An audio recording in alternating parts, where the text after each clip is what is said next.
Bonjour à tous, vous regardez sur le web, merci d'être avec nous au programme. Aujourd'hui, la guerre en ligne en Irak et en Cisjordanie, la lutte sur Facebook pour libérer les tétons et un œil du net qui vous fera passer de très mauvaises nuits.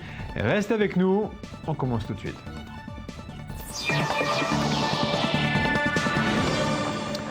On pensait que la force d'une armée se comptait en armes et en soldats. Sachez qu'il faut aussi compter sur Twitter. L'État islamique en Irak et au Levant, qui est l'organisation djihadiste salafiste, a littéralement développé une stratégie de réseaux sociaux. Le but est de radicaliser, recruter des djihadistes, mais également de lever des fonds. Le groupe terroriste a même sa propre application en arabe appelée l'Aube de la Bonne Nouvelle. Elle permet de recevoir les dernières infos de l'organisation qui, au passage, fait la promotion de ses activités.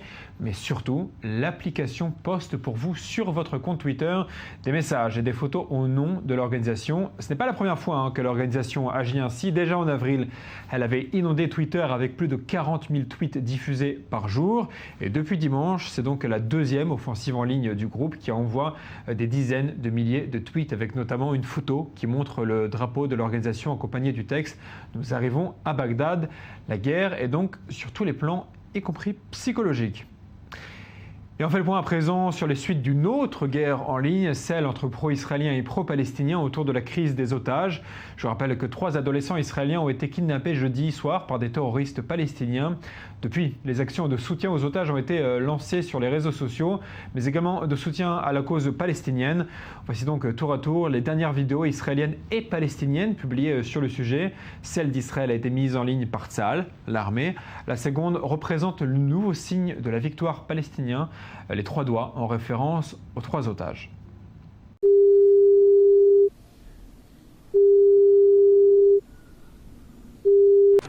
Allô maman?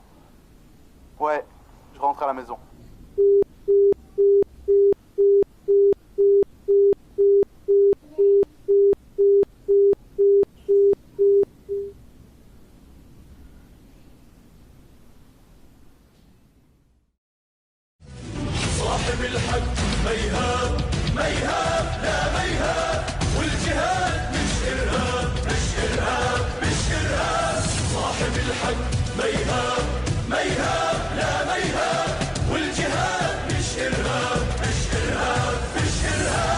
اللي نادى على الجهاد واللي ايده عالزناد لهم وموت وابعاد والجهاد مش ارهاب. Voilà, et pour être tout à fait complet sur le sujet, sachez que l'armée israélienne a envoyé un message à ses soldats les avertissant de la capacité des organisations terroristes à pirater leurs smartphones et notamment l'application WhatsApp. Elle leur demande donc de ne jamais communiquer des infos sensibles via ces moyens. Allez, on passe à notre dossier du jour. Notre dossier du jour s'intéresse à un projet, les 100A. Il s'agit d'une association qui vise à lutter contre l'exclusion et les préjugés entourant les personnes vivant dans la précarité. Le terme 100A en fait symbolise les personnes sans abri, qui sont également, selon l'association, sans intention, sans affection, sans amitié, sans argent et sans amour. Via un site internet, ils veulent incarner la parole de rue en valorisant cette parole pour sensibiliser les citoyens. Les méthodes sont multiples, ça passe notamment par le recueillement de témoignages qui sont ensuite valorisés pour interpeller la société et les institutions publiques. Les témoignages portent sur différentes thématiques telles que la famille, la mendicité, le logement, le quotidien, la santé et bien d'autres, afin ensuite de les diffuser au plus grand nombre grâce notamment aux réseaux sociaux. Et pour parler de ce sujet, j'ai le plaisir d'accueillir par Skype Martin Besson. Bonjour. Bonjour Julien, comment allez-vous? Très bien, et vous-même, merci beaucoup d'être avec nous. Vous êtes le président de 100A. Comment vous est venue l'idée de ce projet? Alors l'idée a germé fin août 2013. En fait, je voulais créer un réseau social qui puisse réunir en fait les sans-abri racontant leur histoire brièvement avec un outil de géolocalisation pour que les gens, quand ils passent dans la rue, puissent dire « Ah, j'ai vu son profil, ah, j'imaginais pas qu'il était comme ça. » Je vais essayer de rentrer en contact avec lui, donc de casser cette barrière de la rencontre.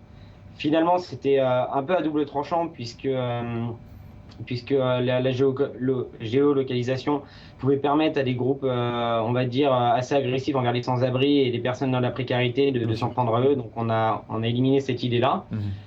Et pour comprendre un petit peu leur situation, j'ai souhaité me mettre en fait dans leur peau pendant une journée. C'était à la base d'une semaine.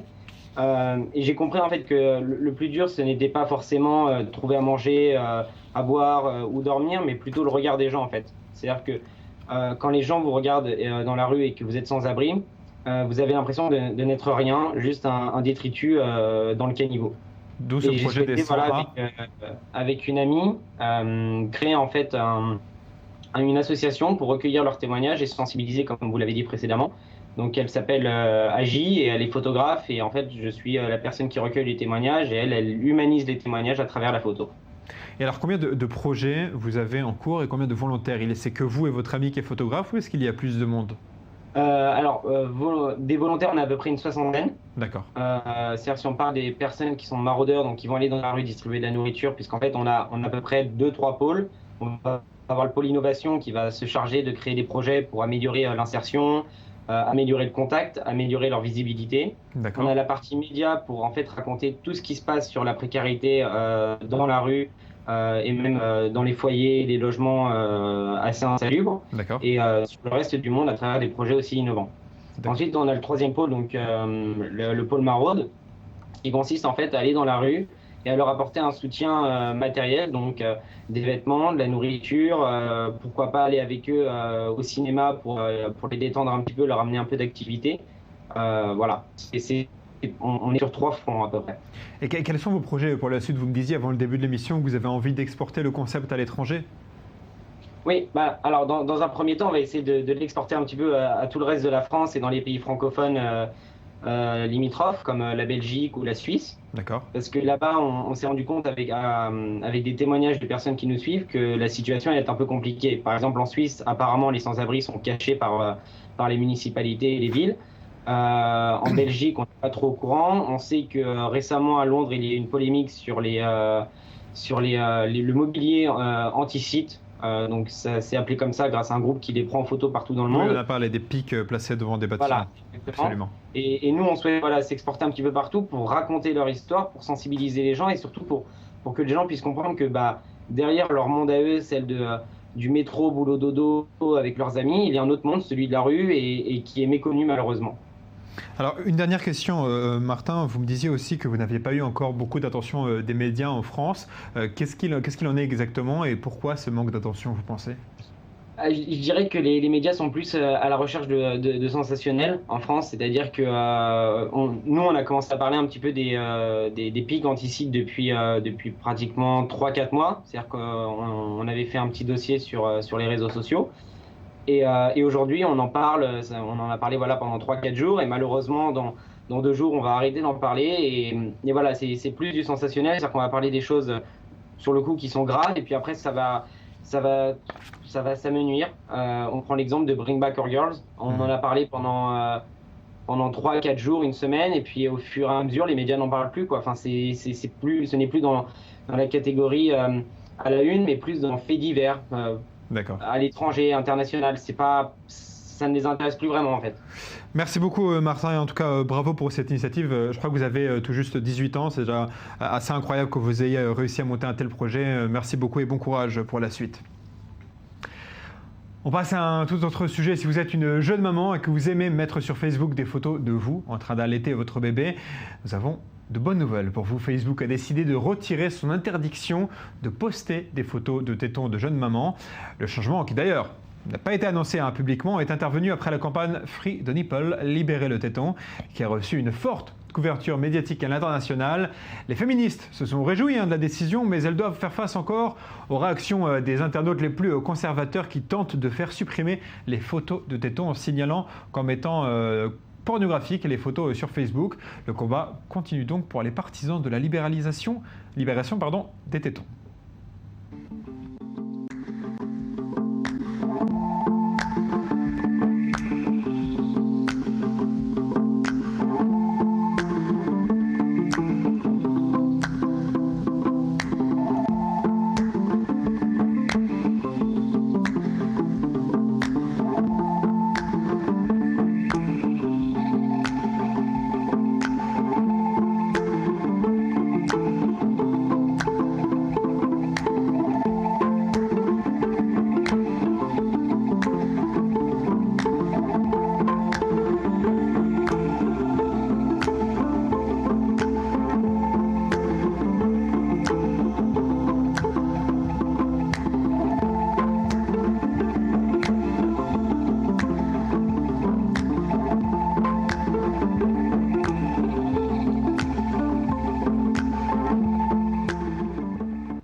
en vient à l'application du jour. Cette application s'adresse aux parents qui en ont marre de courir après leurs enfants scotchés à leur smartphone plutôt que d'être à table avec eux.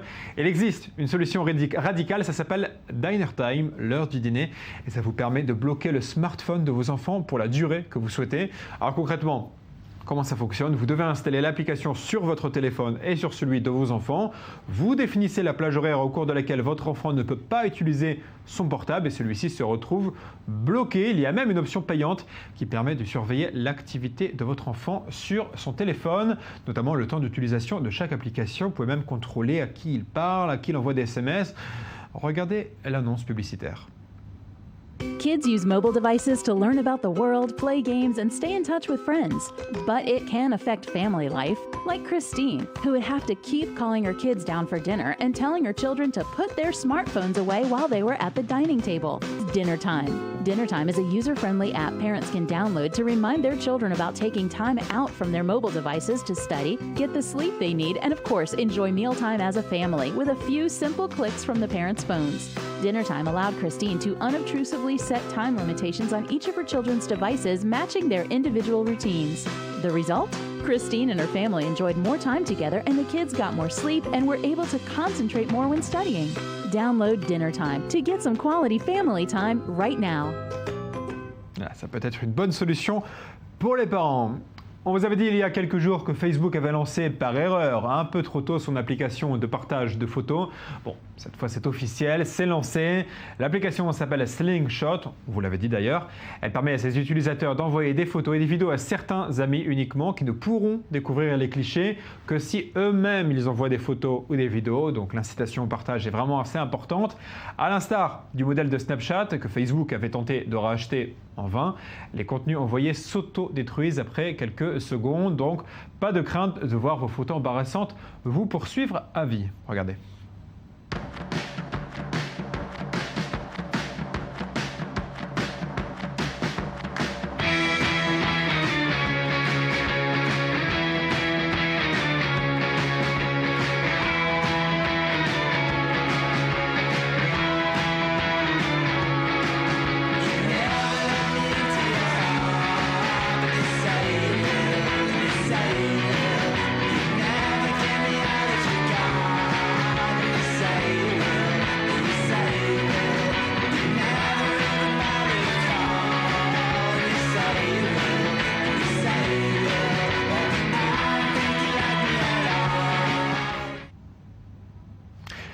Il y a 4 ans, Haïti était dévasté par un tremblement de terre qui avait ému le monde entier. Depuis, beaucoup d'ONG sont repartis.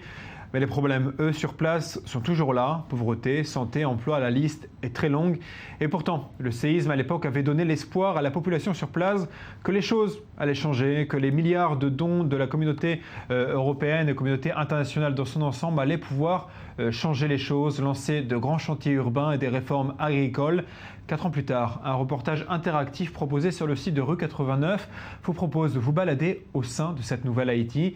Vous êtes placé dans le rôle de celui qui doit faire des choix. Vous êtes le ministre de l'économie ou le patron d'une ONG. Et vous devez gérer les problèmes de la santé, la question de la famille et j'en passe. Vous voyez à l'écran à quoi ça ressemble. Attention, je précise que vos choix ont tous des conséquences à long terme ou à court terme. Vous pouvez peut-être ainsi comprendre les enjeux de la reconstruction de l'île et voir un peu ce que doit vivre la population sur place. Je vous conseille à tous d'aller le voir. C'est assez bien fait, c'est sur le site de Rue 89. Allez, on passe au sujet décalé du jour, c'est l'œil du net. Je présente le Killer Clown. Le premier épisode de cette caméra cachée avait déjà été vu par plus de 15 millions de personnes au mois de mai.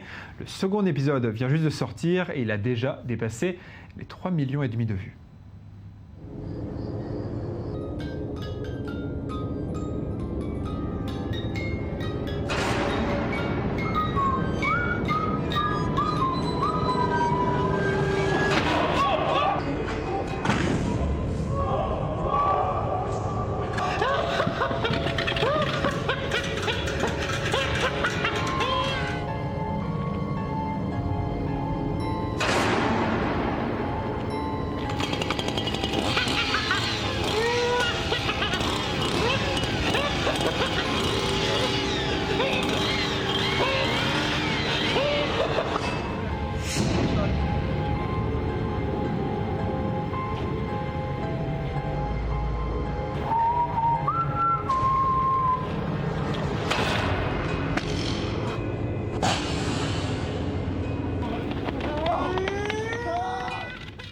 Il va falloir m'expliquer pourquoi les clowns font toujours aussi peur. Voilà, c'est la fin de cette émission. Merci à vous de l'avoir suivi. Je vous donne rendez-vous demain, même heure, même endroit, pour de nouvelles infos en provenance du net.